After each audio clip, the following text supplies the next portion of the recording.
How's it going, guys? Cats here, and today we're going to be taking a look at week 2 for the Gochiusa previews. And there's a lot of really cool cards that got revealed this week. We finally got to see a lot more of the double Rs that are going to be coming out in this set. We still haven't seen any double R reds yet, but we have seen now the yellow, green, and 2 more blue double Rs. So without further ado, let's get rolling right into this week's previews. So, first up, starting on the Sunday previews, we've got 2 cards, 1 yellow, 1 green. So the first one's going to be this Sharo double R runner. And so it's a free runner, first of all, so it can move without having any condition. Like it doesn't have to move only to 1 slot, and it doesn't have to like mill character of a specific trait or name. So this card's just able to move anywhere in the front row that you want at the start of the opponent's attack phase, and her other ability is during your turn she gets 1,000 power. So free runners typically have been printed as like lower rarities in more recent sets. So like Osomatsu-san had it as an uncommon, and Schoolgirl Strikers had it as a rare. So there's not really any like great price comparison that I can think of. Probably the most recent double R free runner I think was Nanami from Dog Days Double Dash, but that one was an extra booster, so not really a good price point to be like comparing the price between the 2 cards. So I don't think I can really judge how much the card will be, although if I had to guess, maybe like $10 to $12. But it is a runner, which is just a good card. Runners are very good cards for keeping card advantage in the early game, and as a result I think that this will pretty much be a staple in any yellow-green deck. And yeah, really not much to say here. It's a very simple card. Moving on to the next card, we have another very simple level 0 for the yellow-green deck, which is this level 0 Chia Clock Suicider, and that's its only ability. So the thing about Stock Suiciders and Clock Suiciders, and I guess bottom deck Suiciders now that those exist, is that because these cards have the advantage over just a regular reverse Suicider in that they take your opponent's card off the field, it's very useful against some opponent's cards that have like send to waiting room abilities or when this card is reversed abilities, things like Searchers or Hibiki, things like that, because they can't fulfill their cost and like send themselves to memory or something like that. And so because of this, Stock Suiciders, Clock Suiciders, and bottom deck Suiciders want to have as low power as possible. So the ones that have multiple abilities outside of, that have more abilities outside of just the Suicide ability are seen as stronger. And here we have a Clock Suicider where the Clock Suicide is its only ability, which means it's going to be a 1500 base power card. And for that reason, it's less effective than other Clock Suiciders in that there's less things that it can actually like make use of its ability on. So like Hibiki is a 1k power card, which means that this is not going to be able to stop Hibiki from going to memory because it's just going to swing right over.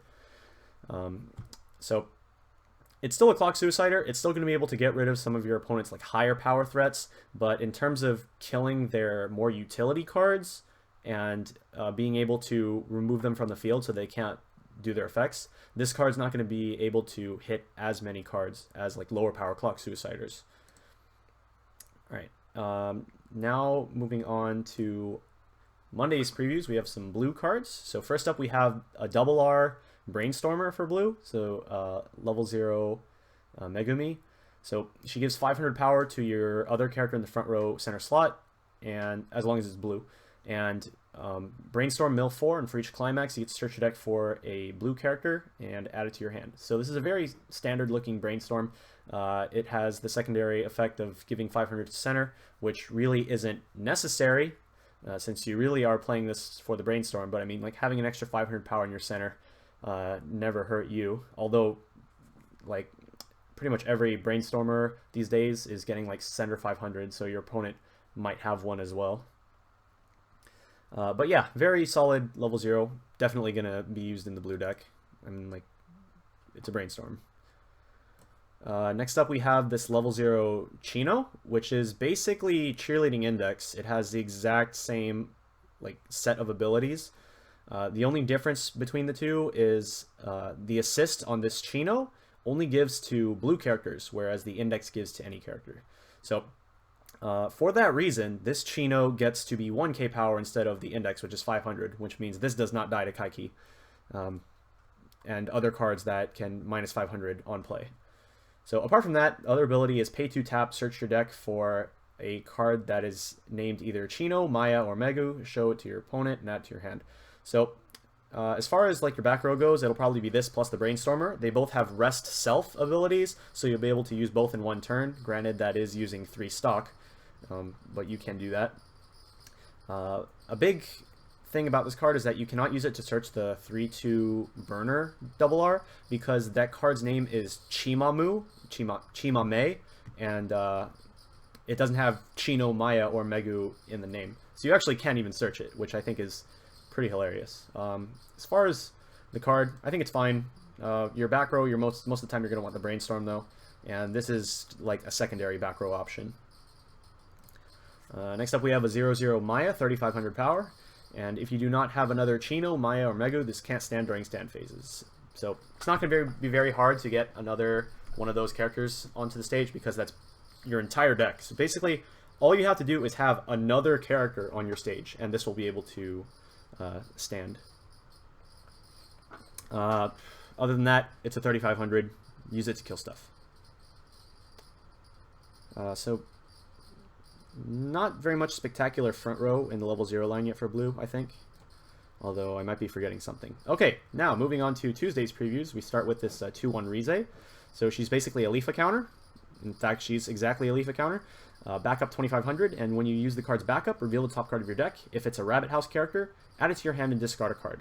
So probably the main downside to this card in the context of the set is that you can only run it in the Rabbit House deck because it only top checks for a Rabbit House card.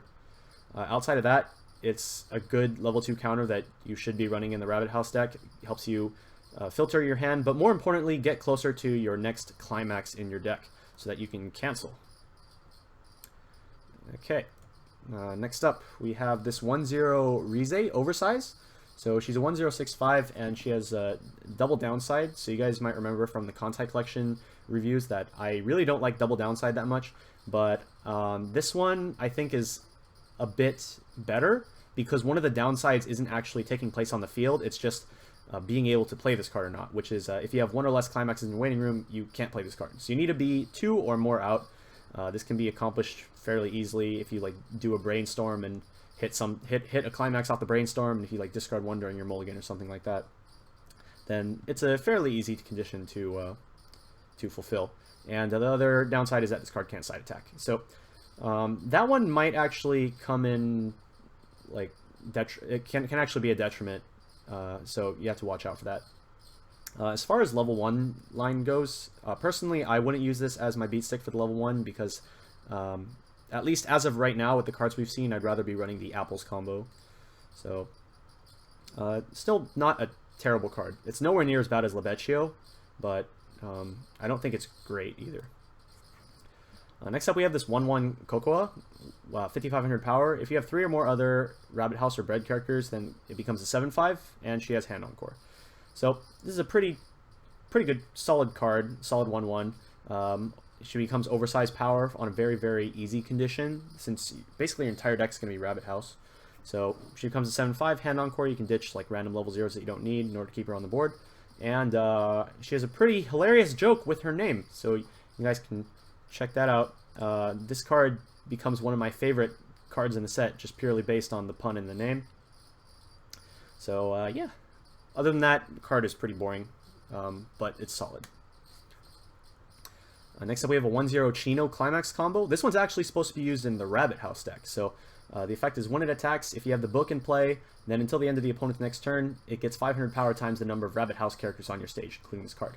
On a full board, this card's going to be getting plus 7500 during the opponent's turn, so brings it up to a 1075.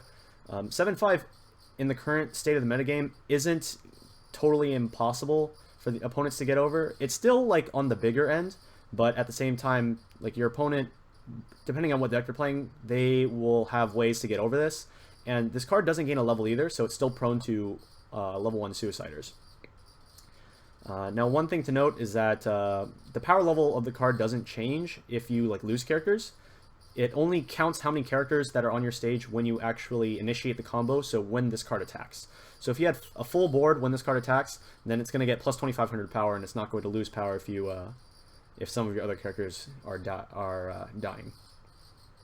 And of course, yeah, this doesn't go into the blue deck, obviously, because it counts your Rabbit House characters, unless you're playing a mono blue Chino deck, which I don't think really anybody's going to be playing. So this goes into the Rabbit House deck, but so far we've seen so much better level 1s for the Rabbit House that I don't think that this will see play. And at the same time, we haven't seen any other Chino cards that actually fit into the Rabbit House. All the other ones have basically just been blue deck cards. Next up, we have... okay, now moving on to Wednesday's previews. Now we're getting into like the really juicy stuff. So we have the 3/2 Rabbit Ears Parka Chia. So this is the card that you can use the 3/2 event with from I went over last week. So we now know both the targets for the 3/2 event. You hit the 3/2 Sharo Healer and you hit this. So this is a clock shooter, and it's a very powerful clock shooter. If you have 3 or more other Sharos or Chias on the field, this gets 2k. On play, draw 2, drop 1, and gold bar climax combo clock shoot. So this has a clock shooter profile that we've seen on a lot of other cards, but most notably cards like Madoka and Akagi. And when I say this card profile, I mean like it replaces itself on play, lets you dig through your deck, and grabs clock shooters. So grabs a clock shoot effect. So some other ones that are like that are like the 3/2 Ellie from, what's it called? Milky Holmes, the 3/2 Yui from Tulovru, cards like that. Anyways, as for this card, so very, very, very powerful clock shooter because its plus 2k condition is very, very easy to meet. The fact that it's a gold bar makes the climax very, very easy to get into your hand. At the same time, her on-play ability, draw 2, drop 1, is going to allow you to dig for the climax if you don't already have it. Or if you do have it, you just search for more copies of the clock shooter, or you can search for the 3/2 event, so you can turn your clock shooters into burners at the same time. So this card is going to have a potentially very high damage output at level 3, assuming you're able to kill your opponent's characters, reverse them, send them to the clock, and you can get good mills to deal additional burn damage to your opponent. So this card really makes the level 3 package for the yellow-green deck just like all come together because you have a lot of like very, very nice damage potential, and the card just on its own, just like as a clock shooter, is very strong. But the fact that it has synergy with that event is also very good. This card is definitely going to make the yellow-green deck much better, and I think really all we need to see now is the level 1 game. So we need to see like what kind of climax combo it's going to have at level 1 to help support your mid game, your early to mid game. And if that weren't enough, we have this 2/1 Sharo, which is a climax combo with the exact same gold bar for the clock shoot. So it's an assist 2k to level 3 or higher only with a clock shooter. And when you play the gold bar, this turn all of your characters get plus 1k. So just by having this behind the clock shooter and playing the gold bar, you take a clock shooter that was already going to be 12k and you turn it into a 15k. You put the event on top of that, this is going to be an 18-5 clock shooter, which is going to be able to kill pretty much anything, barring like Titans plus counter. So just very, very silly combo. 15k clock shooter. All right. Up next, we have... oh, this card was actually a Twitter leak, and I forget who it was. Somebody showed it to me on foreign, and then yeah, I found the Twitter link myself after they sent me a screenshot of the card. So this is a 1/1 Maya. It's a double R. So this is the third blue double R. We have the 3/2 burner, the level 0 brainstormer, and now this. So this one has a climax combo with the same pants as the 3/2 burner. First effect is if you have 3 or more other blue characters on your stage, this becomes a 5/5. And when it attacks, if you have the pants climax in play, discard a blue card, and if you have, if you have 4 or more other blue characters, you discard a blue card, draw 2 cards, and then choose one of your blue characters that gets plus 1k. So it can choose itself. Assuming you choose itself with the climax, this is going to become a 1075. Decent power. Can get over most level 1s without if your opponent doesn't have a counter. The Climax is very nice for filtering your hand because you're able to discard any blue card, not just a character. So if you have like a bunch of extra Climaxes in your hand, then you can discard those. The downside to the combo is that you have no control over what you're getting into your hand because it's a draw combo. So you could very well just like draw 6 Climaxes off of 3 of this card's ability. Although having multiple copies of this card on the field at one time will help you to maximize your filtering, because whatever you draw off of the first one, you can discard with the second one, and then whatever you draw off the second one, you can discard off the third one. And of course, same Climax as the 3-2, which is really, really cool. Okay, moving on to today's previews, Thursday's previews. We start with this level 0 Maya, which is a rare. So she has 2 abilities. The first one is, on play, you reveal the top card of your deck. If that card is a blue character, add it to your hand and discard 1 card. And the second effect is, when this card is placed on the stage from hand, choose one of your blue characters, and this turn it gets +1 level and +1000 power. So this is able to target itself for the second ability. So this can help you to just like kill suiciders or whatever. But let's just first talk about like how crazy this card really is, and the fact that it's a rare. There's a card very similar to this in the Monogatari second series, which is the God, I don't remember the girl's name, but it's the blue R level 0, and it has basically the exact same effects. It's like top check, if it's a strange character, you add it, drop 1, and on play, give a character 1k power. It doesn't even give a level, and it's a R, and it's like a $12 R, and this is a rare. So you can definitely expect that this card is going to be like really, really like staple level 0 for the blue deck. At the same time, in addition to being a very potent hand filter and giving your characters level 1, it also has synergy with the 3-2 burner, because the 3-2 burner, it deals damage to your opponent based on the highest level character on your field. So if you use this on a level 3, making it a level 4, you're able to burn for 4 damage, which is something that sometimes you're going to want to do. So very, very great level 0, and just the fact that it's a rare is just crazy. Like honestly, I think the Brainstorm could be a rare, and this could be a R. And like, yeah, this card would probably be like $12 to $15 easily. Well, no, maybe not, because like this one is specific to blue, so maybe it would still be like $10. But I still think that the card itself is very, very good, and it's a card that you're definitely going to be playing in your blue deck. Next up, we have this 3-2 Chino. So this is like, so far this is the second 3-2 that we've seen for the blue deck, and I'm not sure if we're going to get any more. But this one's pretty good. So it's an early summon if your opponent has a level 3 or higher character on the stage. While it's on the stage, all of your other blue characters get a 1500 point power boost. And at the start of your opponent's attack phase, you can discard 1 to give her 2500 power until the end of the turn. So things you can do with this card. It's an early summon. It's going to make your field fat, and she is able to defend herself, at least not against anti-change stuff, because that's just going to kill her no matter what. As far as her discard ability, I think something that you could use this with is, like, let's say you triggered a pants, you can salvage a Climax and then immediately discard it, like right before your refresh, in order to just get basically a free 2500 power boost. So this card makes it like a little bit less bad, I guess, if you trigger a pants right before refresh. But as for just like the card itself, I think it's a solid like mid-game play. It's going to be pretty easy to get out onto the field because of a level support that I'm going to show you in just a sec.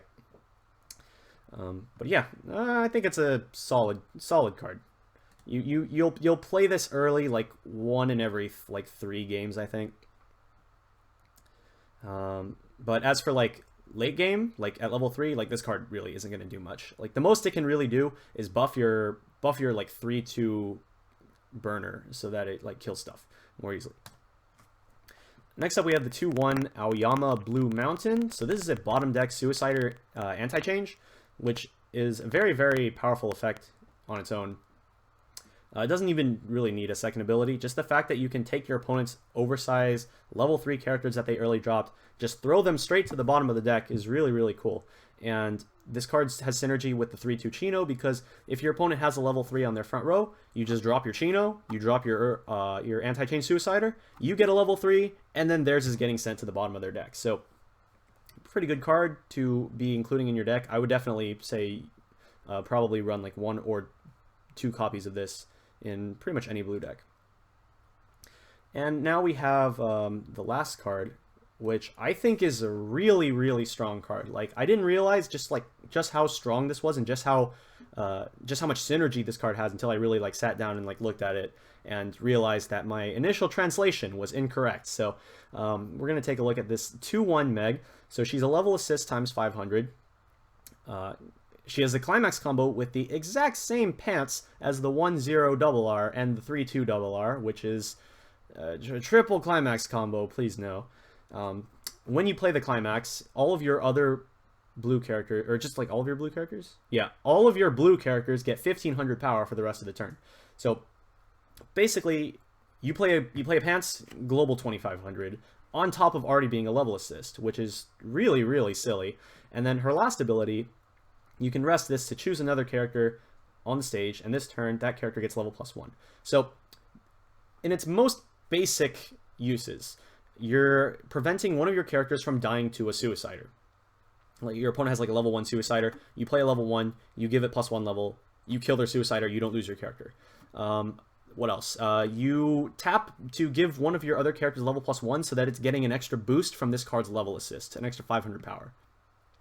Those are the most basic ways that you can use this card. But just look at the effect for a sec, and then you realize that you don't have to choose your own character for this ability.